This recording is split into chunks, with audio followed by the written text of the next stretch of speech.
Momento de entrevista porque estamos junto a el secretario general del Sindicato del Seguro y secretario de Prensa y Comunicación de la CGT, Jorge Sola. Hola Jorge, bienvenido, ¿cómo estás? ¿Cómo andan? ¿Cómo les va? Muchas gracias por Bueno, invitar. gracias a vos por venir.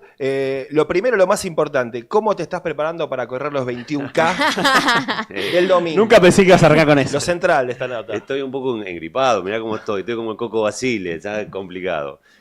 Vamos a tratar de arrastrarnos dignamente. Así que el recorrido pasa al frente del Sindicato del Seguro, así que por ahí voy a pasar por lo menos con un trote Con digno. un poco de Cargado, para que las cámaras te capten Y bien. después tratar de llegar, que es lo que siempre uno hace. Pero ya has corrido carreras de esa extensión de distancias, de 20, así. No, todo lo que voy a contar ahora les va a parecer demasiado, así que prepárense para eso. Buena, Pero bien. claro, el año pasado corrí 100 kilómetros. No, Bueno. ¿qué? Como 100 kilómetros. Y por la arena. No, bueno. Claro. Hicimos una carrera solidaria en una carrera, un ultramaratón que hay todos los años, que corrimos desde Mar del Plata hasta Villa Gesell, para juntar nuestro seguro solidario que tenemos. Por la reserva del Faro Querandí pasaba. Pasamos por la reserva. Un lugar impresionante en nuestra Impresionante. Argentina. Tardamos 15 horas. Que no se conoce mucho, no se habla No, mucho. es ¿Sos? más, Sí. yo he visto hay cosas que, Sí. que las ves nada más porque pasás corriendo. Porque es playa Virgen. tal como estaba históricamente. Tal cual. Yo conozco esa Sí, zona. he visto es muy delfines bonita. corriendo ahí. así Jorge, que- y en pandemia salías a correr, eras de los pro runners, ¿no? ¿Te acordás Sí, esa yo- discusión? No, y aparte pero yo soy del interior. Claro, zafaste, ya no hubo zafaste. pandemia Claro. ya. Zafaste. Claro. Pero yo soy triatleta, es decir, hago las 3 disciplinas. ¿Hace cuántos años que...? Aprendí a nadar a los 45, no sabía nadar. No. Sí, así que me metí a nadar en eso y me dijeron, mis pibes, dos hijos varones, se reían de cómo nadaba yo, ellos nadan bastante bien. Y dije, bueno, voy a aprender a nadar y digo, ¿cuál es el desafío? Bueno, tenés que correr un Ironman. Y el Ironman son 3 kilómetros 800 nadando en agua abierta, 180 kilómetros pedaleando y 42 kilómetros corriendo. Y lo hiciste. Así que lo hice, sí. Y lo tardé 15 horas la primera vez, lo volví a hacer, después se pone un poco de adicción. Así que corrí varias veces, 3 veces un Ironman y la mitad es un half, más de 25. La última lo corrí en San Juan en este año también. ¿Te Muchas sirve veces para desconectar solidario. de la rosca a la Salí- política o no cómo sal- lo tomás? Sí, sí, ¿Terapia? aparte, la fortaleza mental. Claro. Después, Claro. ¿sabés? Te prepara. Te pueden pegar con un Claro. fierro que es difícil. Claro, después de estar en el kilómetro 90 y decir 10 más. Te operan un poco y ya está. está, claro. Sí, no, pero es muy, sí. Es precisamente, digamos, es una manera de salirse de la historia. Pensás mucho ahí porque los movimientos son repetitivos. Para correr no necesitas, como en el fútbol, tener que ir mirando a ver dónde está la pelota, aquí está tu compañero, sino que siempre vas para adelante, para nadar igual y para pedalear igual. Entonces la cabeza entra en estado zen en muchas casas y te relajás, es cierto, pensás mucho. He pensado muchas cosas buenas y muchas cosas Dicen malas. los nadadores de distancias largas que se le aparecen pensamientos que por ahí no esperaban o resuelven alguna cosa que no podían en su cotidianidad, que aparecen ahí, algunas salidas de cosas. Eso es cierto cuando la natación la haces en piletas que solamente ves la línea negra, ¿sí? Esa línea negra que está en las Claro. piletas olímpicas de 25 metros, entonces siempre ves una línea negra y entonces ahí tu estado de mentalidad entra otra cosa. En el mar, donde normalmente podemos nadar en aguas abiertas, ya te encontrás con todo, digamos. Y ya ahí aparecen otros temores, Sí. de tipo de qué bicho me va a aparecer. Claro. por acá. Tipo como lo del CONICET. Y ahora, claro, ahora que Claro. tenés tanta data, imagínate. Tenés Eso a la otra estrellita culona ahí atrás, mirá. Ah, está. Sí. Mirá, Bien, bueno, sí. de eso, mirá, muy bueno. Bueno, perdón con cortar No, tanta está dulzura, bien. pero... Había que Ya romper sacaste el un hielo, título, de claro. hecho. O sea, Bueno, Jorge, a ver, vayamos un poco de lo general a lo particular. ¿Qué estás viendo en la Argentina de hoy? ¿Cómo analizas este momento en el que estamos los trabajadores y los argentinos en general? Sí, bueno, con muchas dudas, pocas certezas, y eso es ya precisamente tener certidumbre sobre algunas cuestiones, que es lo raro que está la sociedad. Y la sociedad mundial, ¿no? No solamente la sociedad argentina. Es una sociedad que está transitando demandas que pre-pandemia no sucedían y que post-pandemia se han liberado. No de desprovista de algún impulso de algún sector del poder que también aprovechó a que esas cosas sucedan, pero voy a tomarlo desde el punto de vista sociológico.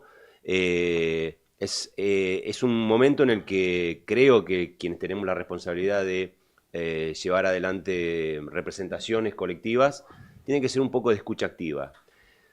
Hoy la sociedad está callando más de lo que habla, y cuando habla, lo habla de un modo a veces disruptivo, violento. Digo, voy a poner un ejemplo concreto, que es el de la elección del último presidente.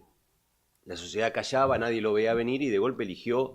Si vos veías en un balotaje, decía, bueno, hay alguien que tiene pinta de ser presidente, habla como presidente, tienen los conocimientos de un presidente, y la gente dijo, bueno, ese puede ser presidente. Que era Sergio Massa. Claro, ¿no? el normal, como dijo Rebord, hay que votar al normal, dijo Rebord y no salió bien. Terminó siendo, claro, parece que la campaña se la terminó haciendo al que era el no normal, supuestamente. Sí. Y después de eso, que se vota un outsider, un disruptivo, legal y legítimamente. Luego viene esto ahora, que también es un proceso que yo no sé dónde decanta. La gente que votaba a Milei está dejando de votar, que también es cierto, digamos, en muchos lugares no es que no gane. Digo que hay mucha gente que votó hace 2 años y hoy dice no voy a votar porque el sistema no me representa. Y eso también es una deriva de nuestra propia sociedad, que entiendo que tiene, digamos, algún asidero en algún lado, pero que por eso digo, hay que tratar de escuchar mucho. ¿Y por qué digo escucha activa? Porque efectivamente no se trata solamente tipo psicólogo, dice, bueno, después te doy la devolución, sino que nosotros tenemos que accionar. Y quienes tenemos la demanda permanente de los laburantes, te requiere también esa solución definitiva para algunas cosas que en este momento a veces no tienen solución. Te digo, por ejemplo, solucionar el problema de que la inteligencia artificial me va a sacar el laburo. Yo, si yo te digo, te lo voy a solucionar, te voy a estar mintiendo. Puedo decirte, te puedo ayudar, que es lo que hacemos nosotros, a dar capacidades y habilidades para que vos sigas estando en el sistema, pero probablemente la irrupción de la IA sobre el trabajo y sobre los trabajadores, desde la fuerza gremial, está difícil para hacerlo. Y es un nuevo desafío de los gremios. Antes, cuando vos discutías y decías, te van a modificar las 8 horas de trabajo, tenías algo con qué modificar que era el otro, había alguien de poder del otro lado. Hoy estás discutiendo con alguien que no sabes qué es y que se retroalimenta permanentemente, que es la inteligencia artificial. Pongo ese ejemplo para poner los desafíos por los que pasamos, ¿no? Y hay una idea también como de cierta, o un diagnóstico compartido por muchos analistas de cierta pasividad de la masa trabajadora o de la masa popular, que uno podría decir se está acostumbrando al pluriempleo, o se está acostumbrando al empleo de baja calidad, y que lo está aceptando, esto lo tiro para que lo discutamos, pasivamente, de alguna manera, cuando quizás es una masa que en otra época por ahí se expresaba más en las calles, o protestaba más, o salía más a pelear por sus derechos. No sé, yo me acuerdo, era un pendejo en los 90, y tengo el recuerdo, los desocupados se la bancaban 1 o 2 años y después estaban quemando gomas en una ruta, digamos, y exponiendo su vida, su cuerpo. Hoy en día vemos quizás, o por lo menos no vemos esas escenas, ¿no? Y eso es llamativo. A ver, a mí me parece primero, digamos, que el mundo cómo ha cambiado. Voy a poner esta síntesis de lo que veo yo de la discusión entre el capital y el trabajo. En un mundo capitalista que en la revolución industrial los representantes gremiales, los representantes de los trabajadores discutían con el dueño de la fábrica, vos discutías con el tipo que se daba vuelta y tenía que darle una explicación al obrero, ¿sí? Revolución industrial de mitad del siglo pasado. Entonces vos discutías directamente con quien era el interlocutor de los mismos representados tuyos. Luego en los 90 desapareció el dueño de fábrica y apareció ¿quién? Alguien representante que es el CEO. El CEO ya no representaba a los laburantes, representaba a los accionistas y tenía que darle respuesta no a los trabajadores, como el dueño de fábrica, sino a los accionistas. A los fondos de inversión, digamos. Exactamente, que son entes, digamos, que nadie... No tienen cara, voz, no los conoce nadie. BlackRock, o sea, sí tienen cara, Bueno, pasa que no sí, aparecen en nombre, primera Una planta. marca, Claro. medio de fantasía, claro. Pero que en definitiva, bueno, ese tipo mañana no estaba, digamos. Hoy aparece otro actor más, que es la aplicación. ¿Con quién discutís las condiciones? Si vos le preguntás a un pibe de la aplicación, ¿quién te da vos las condiciones para decir que andás en este sector, entras a ingresar a esta hora? Y nadie, en realidad lo da a la aplicación. Con lo cual ya se desapareció hasta la persona humana con la que discutís. primera gran cosa, digamos, el mundo del trabajo y el mundo de la representación y de la discusión entre el capital y el trabajo ha cambiado. Lo otro, el mundo del trabajo también. En una población económicamente activa de la Argentina, hoy tenemos 23 millones. De los 23 millones vos tenés entre trabajadores formales, entre activos, entre privados y públicos, alrededor de 9 millones. De los cuales 3 millones y medio son afiliados. Entre los 9 millones y los 23 son diferentes modos de trabajo, informales, aplicaciones, monotributistas, autónomos. Ese es un mundo de trabajo también. Y ese es el desafío que tenemos de entender. Es un mundo de trabajo totalmente diferente. El monotributista, que es plomero, se siente representado cuando hay un discurso por parte de algún sector sindical que dice, bueno, hay que defender el trabajo de esta manera. Se siente identificado o para putearlo porque no está de acuerdo o para estar de acuerdo. Entonces, a ese mundo también le tenemos que hablar, que no son nada más que los formales y mucho menos el sector más chico, que es el de los representados sindicalmente. No es que están callados, es que el reclamo, vuelvo a insistir con es a veces por otras vías. Y antes decía, bueno, cortaban calles. Y hoy, ¿cómo se ataca a la dirigencia que le afecta en algún derecho a algo? ¿A través de dónde? De las redes, básicamente. Redes sociales. Si puede ser algo que brote, que puede ser alguna explosión callejera, pero no se ve como en aquellos tiempos. No, por supuesto. Es como que se canaliza todo a través del dispositivo. Claro, y los piqueteros del 2001 no son aquellos, son estos, digamos, cuando aparecen de otro modo, reversionados, ¿no? Sí. Me gusta la figura porque está, aparte, súper controlado, digamos. O sea, no hay una pulsión revolucionaria o transformadora, acá te disciplina. O sea, se putea un poco en Twitter y ya está, tipo, me calmé, listo. Y en un ámbito que está controlado por quien vaya a saber quién, claro, ¿no? Del algoritmo, de las redes y demás. Elon Musk. Sí. Hay una cosa que me contaba una vez hablaba con Andrés Malamud, que lo tengo que traer este programa.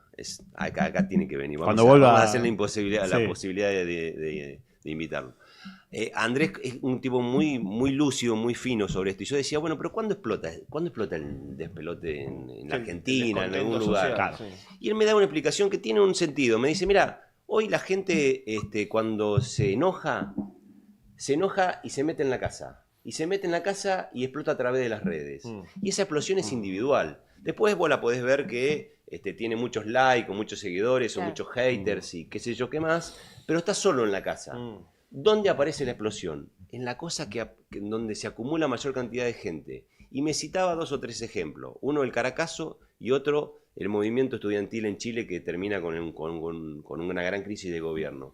¿Dónde explotaron? Cuando se juntaron todos en las estaciones de trenes o de colectivos porque se había aumentado el boleto. Todos juntos en ese lugar, protestando por una cosa que los afectaba, dio motivo a que se generara esa pulsión social que hoy no la encontrás. Sino, otra vez, el malestar porque te llegó la luz más cara, el malestar porque no te alcanza el sueldo y demás, es siempre para adentro, es hiperindividualizado, es otra vez en tu casa, vos solo, con el celular, tratando de protestar. Y ahora, ¿qué lugar tiene la dirigencia política histórica? No estoy hablando solamente del sindicato, sino de cualquier dirigente político, cualquiera que organiza gente en esa discusión, porque el Caracazo y Chile también son como ejemplos de estallido social, donde la conducción política no estaba tan clara. O sea, después en Chile votaron a un comunista y medio que tampoco que estaban tan contentos como... También el resultado político de ese estallido, de esa manifestación, por decirlo de alguna manera, parece que no tiene respuesta política concreta. ¿Se entiende a dónde voy, no? ¿Cuál es la responsabilidad de la dirigencia o de quienes organizan? Las instituciones, claro. Más de las personas. Claro, bueno, estás diciendo algo que a mí me parece que es central en esto. En esta situación de la Argentina hoy se ataca a las instituciones porque se las dice no representativa del sistema republicano, ¿no? Es decir, el discurso del poder gobernante central es las instituciones no sirven. Las instituciones sindicales, las instituciones políticas, llámese el Congreso, el propio Estado, que es una institución, las instituciones eclesiásticas, bueno, todo eso no sirve como tal. Entonces, no hay quien represente lo que se necesita. La otra demanda que se ve, y que también se ata con aquello de que, che, hay gente que no está yendo a votar, que está politizada, pero que dice no me representan, es que no hay un proyecto político que termine aceptándolo a todos. Digo, ¿dónde termina el reclamo? Porque la idea sería, vamos a suponer que la Confederación General del Trabajo es capaz de armar... Bueno, no vayamos a la Confederación.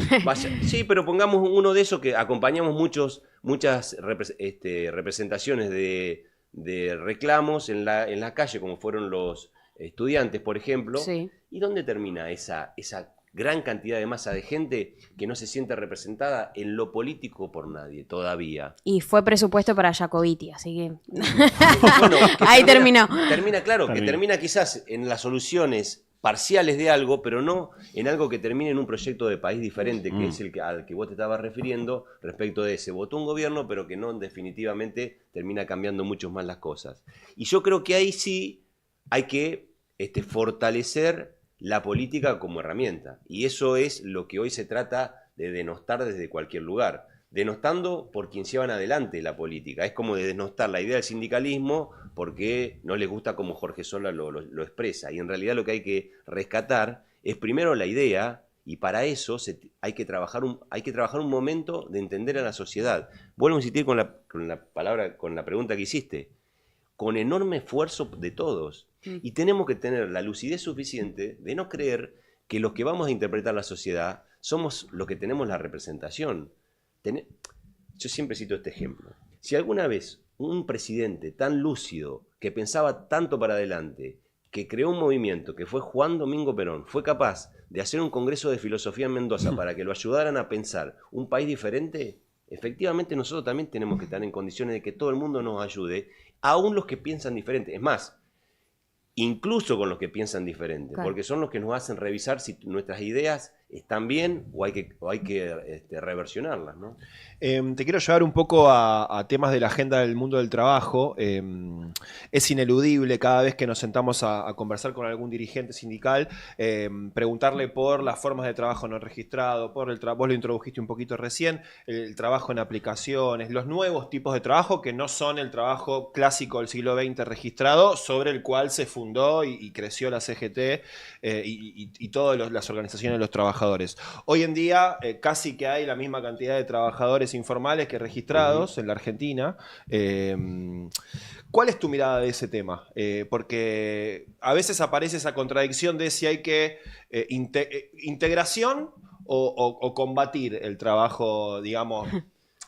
Después hay que hilar fino, ¿no? Porque no registrado es una cosa, aplicaciones es otra. Sí. Pero digo, ¿cuál es tu mirada más de fondo respecto de cuál tiene que ser la posición de cara hacia adelante para todo ese universo de trabajadores que no son los trabajadores clásicos formales, ¿no? Sí, en esa mirada fina hay un detalle fundamental. Primero, todo aquel que sea, digamos, pasible de ser registrado tiene que ir a ese lugar. Después, las nuevas formas de trabajo, como lo que se llama la uberización. Y recordemos cuando empezó Uber, digamos, cuando llegó a la Argentina Uber, el gran reclamo que había en las calles por parte de los trabajadores, de los peones de taxi. Sí. Sí, claro. Que la búsqueda era, bueno, nos oponemos en las calles y esto no va a pasar. No, pasó en todo el mundo, ni Fue siquiera terrible. solo acá. Hay un documental que demuestra que pasó en todo el mundo. Claro. Entonces, yo lo que digo es... Hay muchas cosas que van a pasar, como las cabinas de peaje que antes había gente cobrando y ahora cada vez hay menos, o en la actividad de servicio de la inteligencia artificial, que antes había alguien que te vendía seguro y ahora existe un bot que lo hace sin que sea una persona física, con lo cual... Odio a los bots. Muy mal hechos. Odiamos a los bots. Sí. Dame una persona. Exactamente, son las cosas que tenemos que transitar. Primero, poner la centralidad otra vez del ser humano con el trabajo como herramienta fundamental de la generación de una sociedad digna, digamos, ¿no? Y no que, bueno, nadie va a trabajar más y todo el mundo va a vivir porque está tecnologizado. El resto, que son las nuevas modalidades de trabajo, como las apps y demás. Hay que ver qué deriva tiene todo esto, ¿no? Porque primero, ¿cuánto queda de todo eso? Si es todo esto pasajero o no es pasajero. Pero sí lo que va a suceder es que vinieron para quedarse, más o menos. Con lo cual, ahí creo que hay que dotar de derechos, con imaginación, porque no podemos comparar como que fuera un obrero de fábrica de los años 70 del siglo pasado, sino que efectivamente ahí hay un trabajador que se mete en el horario que quiere o que puede o que necesita, en la zona que necesita, pero hay que darle derechos. Digo, no puede ser que no esté cubierto por un accidente de trabajo, no puede ser que una compañera que pasea perros, que es una actividad que se está tratando de nuclear, quede embarazada y pierda el trabajo y no tenga dónde irse a atender. Eso hay que ser lo suficientemente inventivo. Ahora, la respuesta no tiene que venir del capital. Es lo que nos falta desde el movimiento obrero. Es anticiparnos a darnos esa respuesta para decirle a los que legislan, es por acá lo que queremos nosotros. Después lo discutimos, por supuesto. Yo no soy los que creen que los conflictos hay que evitarlos, ni que hay que apagarlos, sino que para mí el conflicto hay que transitarlo. Lo que no debe llegar es a un enfrentamiento. Porque el enfrentamiento, casos sobran, lo que pretende es que el otro pierda y que el otro desaparezca. Yo tengo razón, vos no, y por lo tanto te borro de mi mirada. En el conflicto es conflicto de intereses, las paritarias son eso. Vos tenés una razón, yo tengo otra, vayamos a un justo medio donde caigamos. Y me parece que ahí nosotros como trabajadores tenemos que anticiparnos a esas cosas. Ahora, Jorge, pensaba un poco en lo que decías esto de, bueno, hay 3 millones, de los 23 millones de argentinos y argentinas activas, hay 3 millones que están afiliados. ¿Por qué con esa proporción se les reclama tanto a la CGT? Porque representa, esto que decía antes, porque los trabajadores se sienten representados por la Confederación General del Trabajo, que históricamente fue un factor de poder importante y que hoy está siendo un factor de presión y ese factor de poder no lo está ejerciendo. Porque, ¿a dónde digo que es necesario que se exija? Y porque debe sentarse en una mesa donde esté el proyecto de país que se haga para adelante. ¿Con quién? No solamente con los que son afines ideológicamente, sino con aquellos que no lo son, pero que están dentro de lo que podemos llamar, es el campo nacional y popular, en donde hay 10 ideas bases en las que todos nos vamos a reunir, con los partidos provinciales, con la UCR de militancia, con el peronismo, con el socialismo. Todo eso hay 10 entre el que existe, por ejemplo, la justicia social, para poner un dato. Entonces el trabajador de afuera dice, lo que la CGT dice, ¿me representa o no me representa? Y somos de los países que más alto nivel de afiliación tienen. Claro.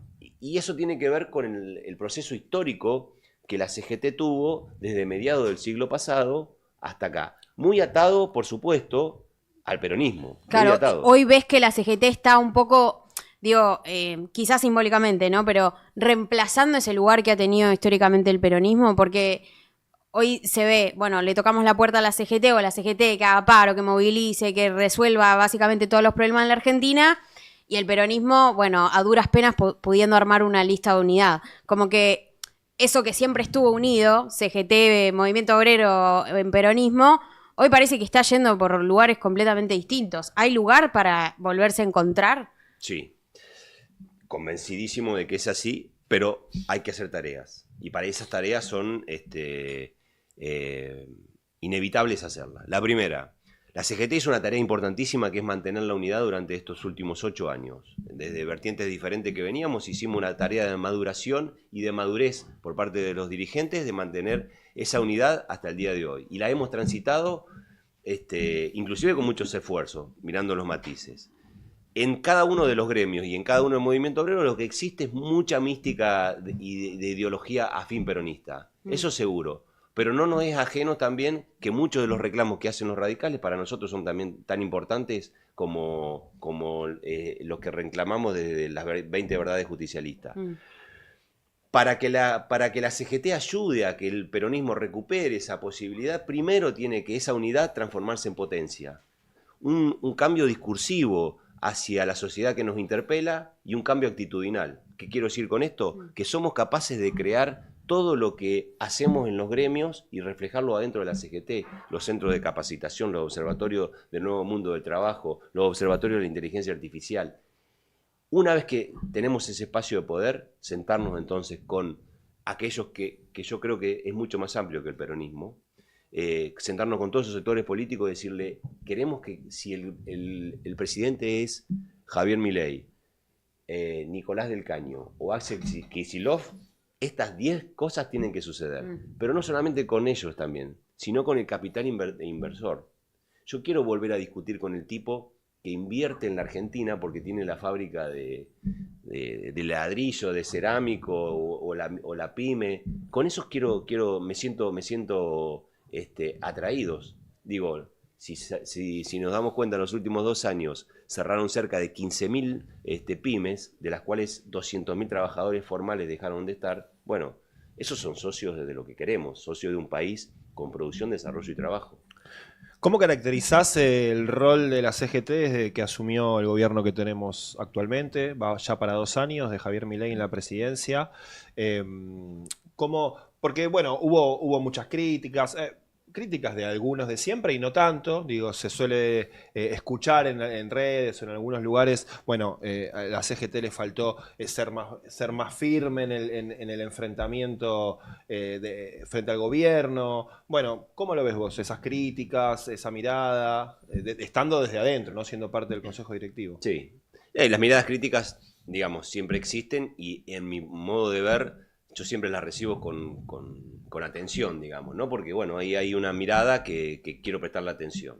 Después tengo que darle una devolución a eso. La primera cosa que se me ocurre decir es que la CGT se opuso al gobierno de Milei, fue el primero que se opuso al gobierno de Milei como institución, como movimiento obrero. ¿Cuándo lo hizo? Y cuando nosotros militamos una fórmula contraria, que era la de Sergio Massa, y que le dijimos, bueno, miren que si viene este gobierno, que ya no pensábamos que era el de Milei, sino que era el de Bullrich, y bueno, las cosas van a ser de este modo, van a venir menos derechos y demás. Bueno, efectivamente militamos y no convencimos a todos los compañeros, eso pasó.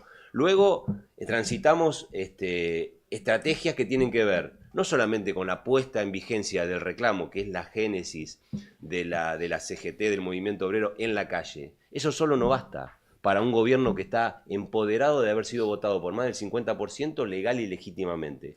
Eso pone evidentemente en la calle que hay un reclamo y que hay un 45% que está en contra de ese gobierno, pero no alcanza. Fuimos inteligentes y muchas de las cosas las atacamos a través de la justicia. Golpeamos todos los juzgados y paramos reformas laborales con esto. Inclusive esto de lo que está sucediendo hoy tiene mucho que ver también con todo el trabajo que hicimos con todos los sectores del Congreso, de representantes de diputados, donde hablamos y le dijimos, miren, hay un límite sobre todo esto que tienen que pasar. Las facultades extraordinarias, algunas cosas no se las tienen que dar. Y se las dieron. Y cómo están funcionando. Entonces, efectivamente, la gente que nos dice, bueno, necesitamos a la CGT en la calle. Ok, es una manera. ¿Cuántas veces? Una. ¿Sabes lo que decía Napoleón cuando sitiaba una ciudad? Ningún soldado se aguanta 100 días la bayoneta en el culo. Bueno, efectivamente, vos no podés estar 100 días arriba. Entonces vos tenés que encontrar un lugar de diálogo. ¿Dónde? ¿Qué decir? Yo represento intereses, estos intereses están siendo invalidados, dame un lugar donde podamos buscar una respuesta, una mesa de diálogo. Lo hicimos con Macri, que era un gobierno que no era afín, y lo hicimos con los afines y no hemos tenido resultado tampoco con el anterior. Gobierno también tuvimos problemas. Este gobierno no te abre las puertas. Y si vos golpeas la puerta y te las abre, te pregunta ¿qué querés? Mira, tengo este problema, bueno, después voy a ver si te respondo. Yo recuerdo haberle dicho a Guillermo Franco una cosa. En diciembre apenas estaba por asumir, ni siquiera había electo. Sí, 23. Exactamente. Yo le dije que se equivocan si nos ven a nosotros, representantes de los trabajadores, como adversarios políticos. Porque seremos adversarios políticos cuando lleguen las coyunturas electorales. Y que nosotros que tenemos una afinidad diferente, que pensamos diferente, que este gobierno no nos gusta, trataremos de que haya otra opción que sea mejor. Pero mientras tanto representamos intereses de los trabajadores y mientras tanto nos tienen que ver como tales. Bueno, no es esa la respuesta que estamos teniendo. Es decir, o somos orcos, o somos cuca, o nos ponen lo que quieran, pero somos gente con las cuales no se sientan a dialogar. Y ese es un problema. Es lo que nosotros vemos y que es la incomodidad en la que el gobierno se debate en llevar adelante ideas que por sí solas parecen inviables, pero que tampoco quiere acordar con nadie y decir, bueno, Hay algunas cosas que sí y otras que no. Bueno, el gobierno Perdón, los pone... no con nadie. Hay un sector de la política Sí. que lo está ayudando. Sí, no, digo, el gobierno pone al sindicalismo dentro de su concepción de casta, ¿no? Lo que busca combatir, y cada vez que el presidente profundiza en su concepción de qué es la casta, lo malo, lo que hay que sacar de la Argentina, dice los políticos, los sindicalistas, ¿no? Lo repite permanentemente. Sí, un concepto de casta que quedó totalmente desvirtuado, digamos, Mm. porque ellos mismos se han transformado en casta y, digamos, lo primero que hicieron fue abrazarse a la casta para poder ser gobierno, para poder ganar una elección, digamos, ¿no? Es decir, el primer abrazo que hay es Macri, Bullrich, Petri, ¿no? Digamos, y hoy son sus candidatos, con lo cual lo primero en una charla así, es cierto que está incorporado dentro de la sociedad este concepto de casta, pero casta para ellos es todo. Son los curas, son el Poder Judicial, son los sindicalistas, son los otros partidos políticos, excepto con los que ellos puedan dialogar. Porque los 85 héroes que le decía cuando lo... Sí, los que invitó a comer asado. Sin embargo, para ellos esa casta fue héroe, digamos, en algún punto. Están convertidos, digamos. Sí. El discurso Comensal. que tienen, el discurso que hoy tienen, digamos, post-electoral y ya en ejercicio, cuando tenés que ejercer el poder, está desvirtuado absolutamente de las verdades que pretenden mantener, digamos, ¿no? Y entonces solo quedan entre 4 o 5, que no son menores, digamos, voceros, tuiteros, en los cuales, bueno, llevan adelante barbaridades que creen que son verdades absolutas y que dicen que las dice el presidente. La verdad que nunca lo hemos escuchado, nunca nos hemos podido sentar en una mesa. Entonces no hay diálogo, sigue Cero. la situación. Cero. Vos recién decías, bueno, le dije a Franco, con Franco hablan, te atiende el teléfono, se juntan a tomar un café, Hace 2 años. pero es... hasta ahí. Tuvimos una reunión pre-Asunción, después tuvimos 2 reuniones dentro de Casa de Gobierno, en ese momento con Guillermo Franco, creo sí estaba Santiago Caputo, eran términos coyunturales, pero no se avanzó en nada. En términos concretos, digamos, sobre lo que necesitamos, que es, en 1 año y medio cerraron más de 15.000 pymes.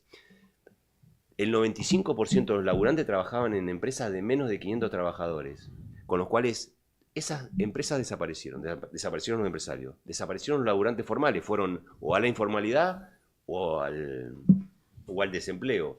¿Qué hacemos con eso? ¿A dónde está no sabemos a dónde está el proyecto de inversión que nos saque a la Argentina para adelante. El RIGI... Perdón, no existe, claro, ¿no? No hay tal proyecto.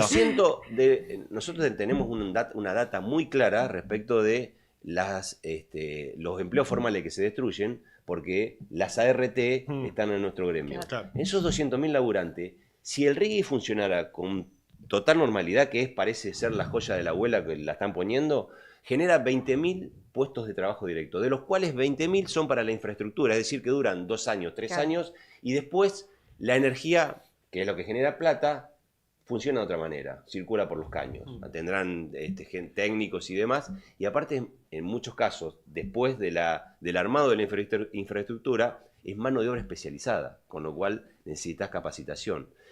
Bueno, nadie está hablando de eso. Vos escuchás algún discurso del ministro de Economía o del propio presidente y, digamos, lo que está dando vueltas son siempre los valores de la macroeconomía, ¿no? De por qué hay que mantener la inflación en -2, que son los valores del inicio de los gobiernos de Alberto Fernández. No estamos hablando del milagro griego, irlandés, no sé qué.